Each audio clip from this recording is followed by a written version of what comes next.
Thomas Reynolds had lived alone for years. His house, once full of laughter, had grown quiet and still. His wife had passed away a decade ago, and his children had long moved to different cities, their visits becoming less and less frequent. At 78 years old, Thomas spent his days tending to his beautiful garden, the only thing that seemed to bring him peace. The vibrant roses and carefully pruned bushes gave him a sense of purpose. But no matter how much time he spent among the flowers, the silence of his home weighed on him, until one day everything changed. It was a chilly morning when Thomas first saw him. A large German shepherd, thin and ragged, stood outside his gate. The dog's fur was matted with dirt, his ribs faintly visible beneath his coat. His deep brown eyes locked onto Thomas with a strange intensity, half pleading, half knowing. Thomas hesitated. He wasn't sure if the dog was dangerous or simply lost. But then the shepherd did something that made his heart stop. The dog slowly walked up to the gate, sat down, and gently placed a paw against the wood, as if he knew this was where he belonged. Thomas's chest tightened. The sight reminded him of something, of someone. His mind whispered a name he hadn't spoken in years. Rex? But that was impossible. Rex had been gone for decades, and yet something about this dog felt familiar. Despite his hesitation, Thomas couldn't turn the poor creature away. He grabbed some leftover chicken from his kitchen and carefully placed it on a plate outside the gate. The German shepherd didn't lunge at the food like a starving animal. Instead, he waited, watching Thomas. Then, as if sensing permission, he took the food and ate slowly. A smart one, Thomas thought. Well-mannered, trained. But who did he belong to? Over the next few days, the shepherd kept returning. Each time, he would sit outside the gate waiting for Thomas. And slowly, Thomas started waiting for him too. Until one morning, the dog wasn't outside. For the first time in years, Thomas felt something he hadn't in a long time: loneliness. He stepped outside, peering down the street. No sign of the shepherd. His heart sank. Maybe the dog had just been passing through. But then, a sound. A low whimper came from the bushes near his porch. Thomas turned, and there, curled up in the garden, lay the shepherd. He was hurt. Without thinking, Thomas dropped to his knees beside him. And as he looked into the dog's pained but trusting eyes, he knew he wasn't going to let this one go. Thomas did what he never thought he would again. He let someone in. The days that followed were filled with unexpected warmth. He nursed the dog, whom he began calling Max, back to health. He fed him, brushed out his tangled fur, and even found an old leash buried in his shed. At night, Max refused to sleep outside. Instead, he curled up by Thomas's bedside, as if guarding him. And for the first time in years, Thomas didn't feel afraid of the silence, because he wasn't alone anymore. But just as Thomas thought he had found a new beginning, he discovered the shocking truth about Max. And it would change everything. The days passed, and Max became more than just a visitor. He became family. Every morning, the old German shepherd would follow Thomas through the garden, his eyes filled with quiet intelligence as he watched the old man tend to the roses. It felt as if Max understood Thomas's routine, almost like he had been there before. Max wasn't just a stray. He was different. He never begged for food, never barked without reason, and always stayed by Thomas's side. It was as if he knew his place was there. One afternoon, while trimming the hedges, Thomas found himself talking aloud. "You know," he muttered, glancing at Max, I used to have a German shepherd just like you, strong, loyal, always looking after me." Max's ears perked up, as if he was listening intently. Thomas let out a small chuckle, though there was a sadness in his voice. "His name was Rex. Best dog I ever had." He ran his fingers through Max's fur, feeling the warmth of his presence. "But that was a long time ago." Max didn't move. He simply stared at him. And in that moment, something in his deep brown eyes sent a chill down Thomas's spine. Because the way Max looked at him, it was as if he knew. One evening, the sky darkened earlier than usual. Heavy clouds rolled in, swallowing the last golden rays of the sun. Thomas had just finished his tea when he heard the first rumble of thunder. Max, who had been resting by the fireplace, immediately stood up. His ears perked, his body tense. A bad storm was coming. Thomas sighed, pushing himself out of his chair with a slight groan. "Come on, boy, let's make sure everything is secure outside." The wind had already started to howl as Thomas stepped into the garden, Max close behind him. The old man moved carefully, pulling the gate closed and tightening the latches on his tool shed. Then, just as he was about to head inside, he heard it. A scream. Faint, distant, but unmistakable. It was coming from down the road. Thomas turned, his heart pounding. No one ever passed through this street at night, especially not during a storm. Another scream, this time closer, and then Max took off. "Max, wait!" But the German shepherd was already gone, bolting through the rain, disappearing into the darkness. Thomas hesitated for only a moment before grabbing his coat and following. The wind whipped against his face as Thomas moved as fast as his old legs would carry him. The rain was coming down in sheets, soaking his clothes, making the ground slick beneath his feet. Up ahead, through the haze, he saw Max. The dog was standing in the middle of the road, growling, his body low, teeth bared, and just beyond him, a small figure lay curled on the ground. A boy. Thomas's heart nearly stopped. The child couldn't have been older than 7 or 8. His tiny frame trembled from the cold, his face pale with fear as he clutched a thin jacket around himself. Max was standing between him and something else, a dark shape that lurked just beyond the trees. Thomas squinted through the rain. A coyote. Thin, wild, desperate. It was stalking the boy, and Max wasn't going to let it get any closer. Without thinking, Thomas stepped forward, raising his cane. "Get! Go on! Scram!" The coyote hesitated, its yellow eyes flicking between Max and Thomas. Then, finally, it turned and darted back into the woods. Only when it was gone did Max relax. He let out a soft huff before turning back to the boy, nudging him gently with his nose. The child stirred, his lips trembling. Thomas knelt beside him. "Son, can you hear me?" The boy's eyes fluttered open, deep brown, filled with confusion and exhaustion. He barely whispered the words. "Rex?" Thomas's breath caught. For a moment, he thought the boy was speaking to Max.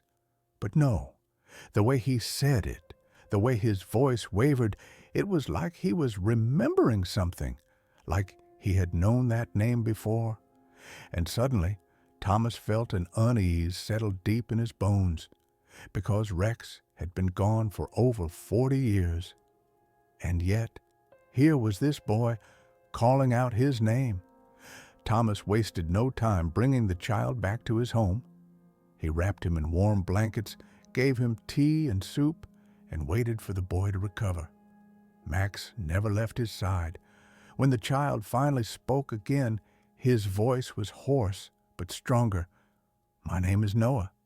Thomas nodded. "Noah, where are your parents? How did you end up out there?" The boy hesitated, his small hands tightening around the cup of tea. Then he whispered something so quiet Thomas almost didn't hear it. "I was looking for someone." Thomas frowned. "Who?" Noah lifted his gaze, and when he spoke again, his words sent a shiver down Thomas's spine. "My grandfather." Silence. Thomas's fingers trembled. "Your what?" Noah swallowed hard. "He used to live here a long time ago." He glanced at Max. "And he had a dog, a German shepherd. His name was Rex Thomas." Felt his breath hitch. Noah looked back at him, his young eyes far too knowing for a child. "I think you're him." Thomas sat in stunned silence, the weight of Noah's words settling over him like a thick fog. "I think you're him." The boy's voice still echoed in his mind. Max, lying at Noah's feet, let out a slow breath, watching, waiting. Thomas's heart pounded. This child, this lost boy wandering in a storm, had come here looking for his grandfather. A grandfather who had once lived here. A grandfather who had owned a German shepherd named Rex. And that could mean only one thing. Noah was his grandson. "How do you know about Rex?" Thomas finally asked, his voice quiet but firm. Noah hesitated, shifting in the oversized blanket draped around him. "My mom used to tell me stories about her dad and his dog, how they were always together, how he loved him more than anything." Thomas's chest tightened. His daughter. He hadn't spoken to her in years. After his wife passed away, everything had changed. His grief had made him distant, withdrawn. His daughter had tried to help, but Thomas had pushed her away, and now her son was sitting right in front of him. "You're telling me—" Thomas swallowed hard. "Your mother is—" Noah nodded. "Her name is Sarah." A lump formed in Thomas's throat. Sarah. His Sarah. And all these years he had convinced himself she had forgotten him. But she hadn't. She had told her son about him, about Rex, about their home. And now, through some twist of fate, this boy had come looking for the grandfather he had never met. Thomas ran a trembling hand over his face. All this time, he had been alone, but he didn't have to be, not anymore. Noah sipped at his tea, his hand still shaking slightly from the cold. Max never left his side. Then the boy turned to Thomas with a curious expression. "This dog," he said, rubbing Max's ears, "he acts like he knows you." Thomas exhaled slowly. "I know." It wasn't just familiarity.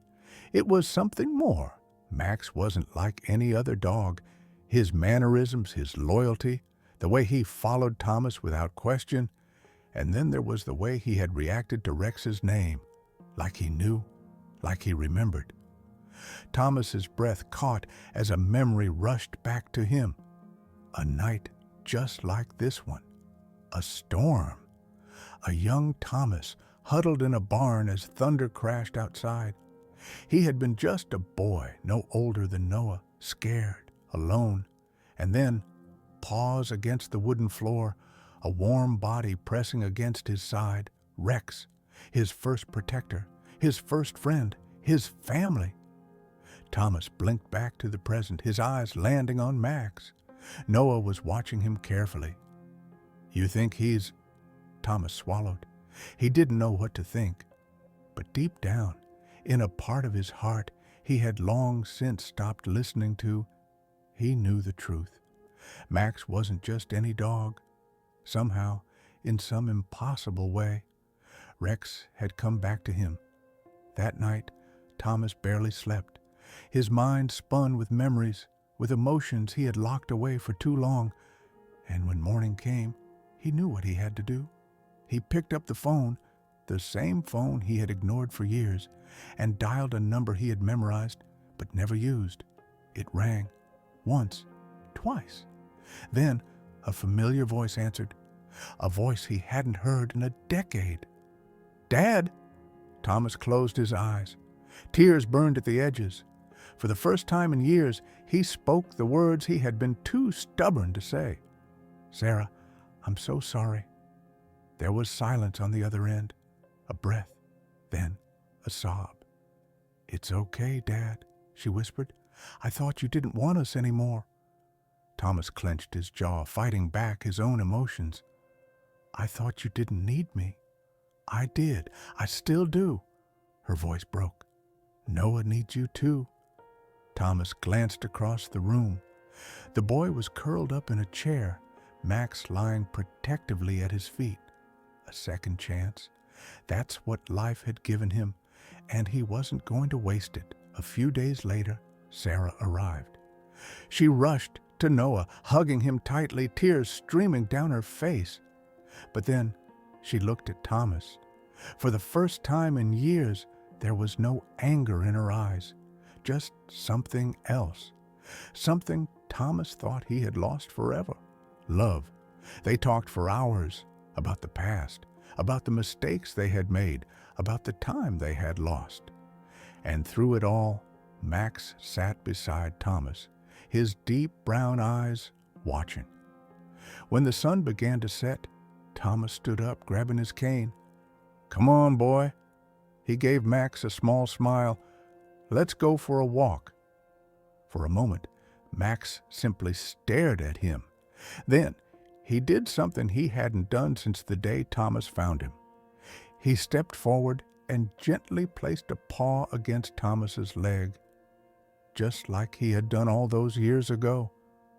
Thomas felt tears well up in his eyes, and as they walked into the sunset with Noah and Sarah close behind, he knew one thing for sure: some souls never really leave us, some bonds never break, and somehow, in some way, Rex had found his way home. In the days that followed, Thomas, Sarah, and Noah settled into a routine that felt almost natural. Thomas had spent so many years alone, convincing himself that he had nothing left to offer, that his family had moved on without him. But now, every morning, he woke up to the sound of Noah's laughter echoing through the house. Every afternoon, Sarah helped him in the garden, just like she used to when she was little. And every evening, Max lay at his feet, watching over them all. It was as if the universe had given him back the life he almost lost. One night, as they sat on the porch, Noah turned to Thomas with wide, thoughtful eyes. "Grandpa," he said, "do you think Max remembers?" Thomas frowned. "Remembers what?" Noah hesitated. Then softly, "Remembers being Rex." Thomas's breath caught. He glanced at Max, who lay nearby, his deep brown eyes reflecting the golden glow of the porch light. The dog watched him with the same knowing gaze, the same loyalty, the same silent understanding. Thomas swallowed. "I don't know, kid," he said honestly, "but maybe some bonds are too strong to break." Noah smiled, satisfied with the answer, and in his heart, Thomas knew it was true. For the first time in years, Thomas felt at peace, but peace never lasts forever. One morning, as he walked Max through the neighborhood, a strange car pulled up alongside them. A man stepped out, tall, middle-aged. His face was lined with experience, but his eyes held something else, something calculating. He looked straight at Max. "There you are," he muttered. Thomas's chest tightened. A bad feeling settled deep in his bones.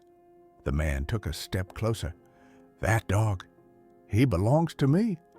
Max stiffened at Thomas's side, his ears pressing back. A low, quiet growl rumbled from his chest. Thomas tightened his grip on the leash. "I think you're mistaken." The man's eyes flickered with something unreadable. "No, I'm not." He reached into his pocket, pulling out a worn leather tag. Engraved on the metal plate was a name, R-E-X. Thomas's breath caught. His Rex. The man smirked at his reaction. So he really did find his way back to you. Thomas felt the ground sway beneath him. Who was this man? How did he know Rex? And most importantly, what did he want? The man introduced himself as Dr. Everett Langley, a name Thomas didn't recognize. But what he said next, it changed everything. Your dog, Rex, was part of a military project. Thomas frowned. That's impossible. He was just a farm dog, a family dog. Dr. Langley shook his head. That's what you thought. But after his accident, after you thought he was gone, he was taken in by a special research division, a program that experimented with memory retention in animals. Thomas felt his hands tremble. That's insane. Langley chuckled. Is it? Look at him. He gestured to Max, to the dog who had found his way back to him after 40 years. The dog who knew his home. The dog who remembered. Langley's voice dropped lower. Rex wasn't just any dog.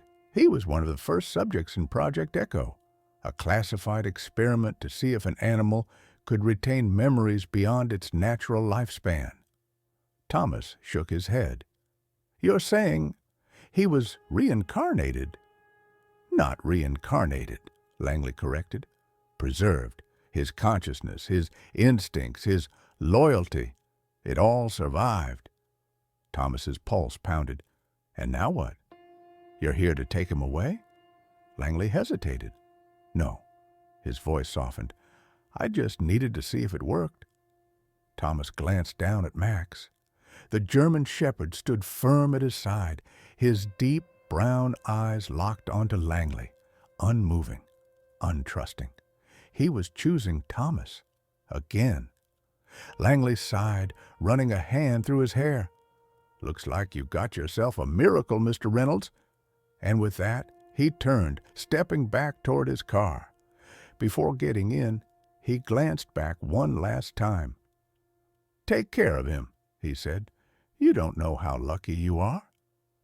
Then he was gone. Thomas sat on his porch long after Langley left. Noah sat beside him, his small hands gripping a mug of hot cocoa. Finally, after a long silence, the boy spoke. So, Max is Rex? Thomas let out a slow breath. Maybe, or maybe he's something even more. Noah smiled, looking at Max. I don't care what he is. He's family. Thomas chuckled. Yeah, he is. Max let out a soft sigh, laying his head on Thomas's lap. The old man ran a hand through his fur, feeling the warmth, the familiarity. Whatever had happened, whatever mystery surrounded Max's return, it didn't matter, because in the end he had found his way home. And this time, he wasn't going anywhere. Days passed since Dr. Langley's visit, but his words stayed with Thomas like a shadow. Project Echo. Memory retention, your dog, Rex, was one of the first subjects. It sounded like something out of a science fiction novel. And yet, every time Thomas looked at Max, he couldn't shake the feeling that it was true. Max wasn't just any dog. He moved like Rex. He listened like Rex. He protected him, just like Rex once had. But if Langley was right, that meant something else. Max wasn't just here by chance. He had come back to Thomas for a reason, and Thomas was determined to find out what it was. One evening, as Thomas was sorting through some old things in his study, he stumbled upon a dusty wooden box. It had been buried at the bottom of a drawer, untouched for decades. Slowly, he lifted the lid. Inside were old photographs. His wife, his daughter, and Rex. A lump formed in his throat as he pulled out a photo of himself, much younger, standing beside Rex in their backyard. Max, who had been lying beside his chair, lifted his head, staring at the picture. Then, as if guided by instinct, Thomas reached deeper into the box and found something he didn't remember keeping. A folded letter. It was addressed to him, written in his late wife's handwriting. His breath hitched as he opened it. Thomas, if you ever find this letter, I hope you remember what you've forgotten. Some things never truly leave us, and love, real love, always finds its way home. His vision blurred with tears. Had she known? He looked at Max. As the days went on, Thomas noticed something strange about Max. The dog had always been protective, but now it was different. Whenever they walked through town, Max would become tense near certain places. One evening, they passed a small veterinary clinic, and Max stopped in his tracks.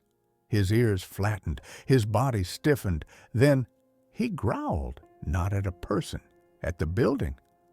Thomas frowned. "What is it, boy?" Max didn't move. His eyes never left the door. And then suddenly, it hit him. The name on the sign, Langley Veterinary Research. His stomach dropped. Dr. Langley. Had he lied? Was he still watching Max? Thomas knew one thing for certain. This wasn't over. That night, Thomas couldn't sleep. His mind kept replaying Max's reaction at the clinic. He had spent his whole life avoiding trouble, but this time he couldn't just let it go. So the next morning, he made a decision. He would go back. Max seemed to sense his determination. As soon as Thomas picked up his coat, the dog was already waiting at the door. They walked through town, retracing their steps until they reached the clinic. Max immediately tensed. Thomas hesitated, then pushed open the door. The receptionist looked up with a polite smile. "Can I help you?" Thomas cleared his throat. "I'm looking for Dr. Langley." The woman's smile faded. "I'm sorry, sir. Dr. Langley doesn't work here anymore." Thomas blinked. "What?" "He left 2 days ago, moved out of state. No notice, no forwarding address." A chill ran down Thomas's spine. Langley had disappeared. And now, more than ever, Thomas knew something was wrong. That night, as Thomas sat on the porch with Max at his feet, he thought about everything that had happened, the past, the dog who had found his way back, the scientist who had disappeared, and most of all, the life he had almost missed. For so long, Thomas had believed he was alone. But now, his daughter was back. His grandson had found him, and Max, or Rex, or whatever miracle he was, had come home. Thomas let out a breath, running a hand through Max's thick fur. "Guess I got lucky, huh?" Max lifted his head, and then, for the first time since he had arrived, the old German shepherd did something Thomas never expected. He licked his hand, a simple, quiet gesture, but one Thomas remembered from another time, another life, another dog. And finally, he understood. Some things were beyond explanation. Some bonds could never be broken. And no matter what had happened before, they had found their way back to each other. One last time. Thomas lay awake that night, staring at the ceiling. Sleep didn't come easily anymore, not when his mind was tangled with memories of the past and the uncertainties of the present. Langley's sudden disappearance, the strange letter from his wife, and most of all, Max. The way the dog moved like Rex. The way he seemed to remember things he shouldn't. Thomas turned his head, gazing at the German shepherd curled up beside his bed. Max was peaceful, his chest rising and falling in a steady rhythm, and yet, even in his sleep, his ears twitched, always listening, always aware. Thomas sighed. "Who are you, boy?" He didn't expect an answer, but the truth was coming for him, whether he was ready or not. The next morning, Thomas went about his usual routine. He brewed himself a cup of tea, trimmed the bushes in his garden, watched the birds flit between the trees.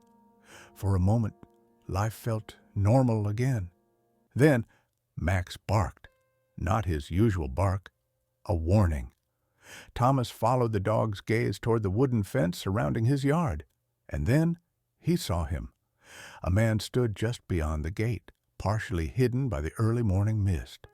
Tall, dressed in a long gray coat, and watching. Thomas's grip on his cane tightened. "Can I help you?" The man hesitated before stepping forward, his expression unreadable. "You don't recognize me, do you?" Thomas frowned. There was something familiar about him, the sharpness in his eyes, the way he carried himself. Then the man spoke again. "I was there the night Rex disappeared." Thomas felt his breath catch. 40 years ago. The storm, the accident, the night he lost his best friend. "What the hell are you talking about?" he demanded. The man exhaled. "My name is James Keller. I worked with Dr. Langley on Project Echo." Thomas went cold. "I know what they told you," James continued, "that Rex died that night, but that's not the truth." He glanced at Max, his voice dropping lower. "They took him." Thomas's hand shook. "Number, that's not possible." James's gaze was steady. "You already know it is." Thomas didn't want to believe it, but deep down he knew. Max wasn't just a dog. He was something more, something that had found its way back to him. James hesitated before speaking again. Project Echo was designed to test the boundaries of memory retention in canines. We wanted to see if a dog's instincts, emotions, even attachments, could carry beyond a single lifetime. He rubbed the back of his neck. Rex, he was one of the first, and the strongest. Thomas swallowed hard. "So what? You experimented on him? We didn't expect him to survive," James interrupted. "But he did, and then he vanished." Thomas blinked. "Vanished?"